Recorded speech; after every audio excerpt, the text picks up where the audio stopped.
sebagai seorang ahli ilmu itu kekayaannya untuk Allah itu, jangan untuk kantong pribadi. Kalau sudah keliru niatnya pasti tidak akan pernah sampai kepada Allah, karena dunia telah menghalangi dirinya dan Allah. Jadi menghalangi jarak antara dirinya dan Allah sebab kepentingan dunia. Itu satu kata Al-Ghazali. Yang kedua, al-khalqu, yang menghalangi manusia tidak sampai kepada Allah itu al-khalqu, karena kepentingan makhluk, ya, ingin dipuji, ya, ingin didengar, ingin dibanggakan, ingin dikasih apresiasi, itu kepentingan makhluk itu, ya.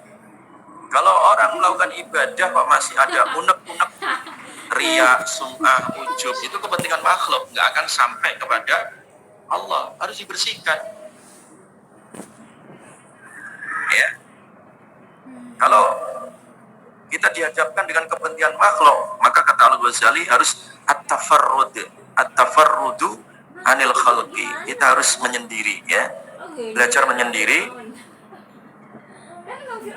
supaya tidak bercampur dengan kepentingan makhluk tadi, ya. Jadi harus belajar mempelajari diri kita itu, jangan gerak-gerik kita itu ingin mendapatkan apresiasi dari makhluk.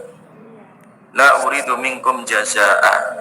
Makanya ahli surga itu kalau ngasih makan enggak pamrih, enggak ingin dibalas budi, tidak, karena Allah. Jadi innama nut'imukum liwajhillah la nuridu minkum jazaa'a, ya. Karena Allah murni. Orang ngasih makan, orang ngasih sedekah, orang ngasih ilmu, murni karena Allah, ya, bukan karena kepentingan makhluk. Itu yang kedua tadi, ya. Jadi yang menghalangi manusia antara dirinya dan Allah tadi adalah apa? Kepentingan apa?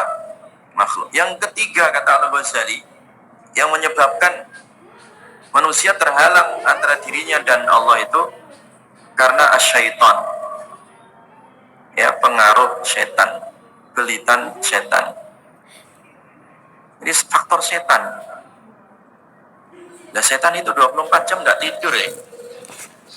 Tujuannya untuk menggoda kalian. Kalian tidur, setan itu nggak tidur, masuk ke alam mimpi, ya, demi menyesatkan manusia, ya. Setan bisa masuk ke aliran darah. Itu berat, itu musuh berat itu setan, ya. Maka harus ditaklukkan, ya, ditaklukkan. Makanya istilah Al-Ghazali adalah al-muharabah ala syaitan. Harus siap perang dengan setan, ya. Dan yang terakhir adalah yang menghalangi manusia dari jalan ibadah, menghalangi manusia tidak sampai kepada Allah adalah an-nafs, kepentingan hawa nafsu, keinginan. Jadi yang menghalangi manusia itu adalah keinginannya sendiri. Manusia itu panjang angan-angannya, manusia itu panjang keinginannya itu, kepingin ini, kepingin itu. Kepinginannya itu banyak sekali manusia, karena banyak yang dilihat, banyak yang didengar, jadi kepingin, tertarik, ya,